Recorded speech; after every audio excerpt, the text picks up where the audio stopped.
মুখস্থ, মাদক, আমরা এই তিনটি জিনিসকে আমরা সবসময় না বলবো।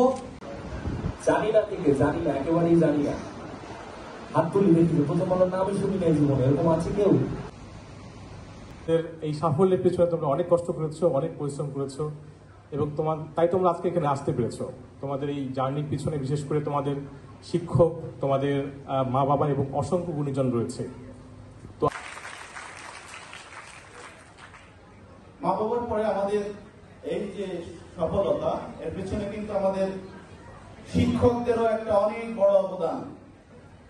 তার সঙ্গে আমরা আমাদের আমি পড়ালেখা জানি না, কিন্তু আমি একটা প্রতিষ্ঠান তৈরি করব, এই যে মনোভাবটা, এটা আমরা সৃষ্টিকর্তার সহযোগিতা ছাড়া হইতো না। আর এই মনোভাব হবো, একজন বড় রাজনীতিবিদ হবো, ভালো কথা।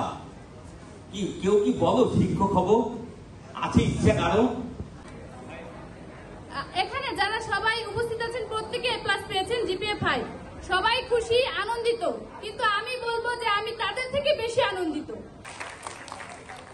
আমি কিন্তু সব ছাড়ের কথা ধরে বলছি। বর্মন স্যার যেটা বলছিলেন যে আমাদের জীবনে এগিয়ে যেতে হলে বন্ধু হারানোর বেদনায় পুরে চলেছি সারাক্ষণ সারাক্ষণ, কেন তুমি নিচে মায়ায় বেঁধেছিলে আমায়, তখন ফিরিয়ে দাও।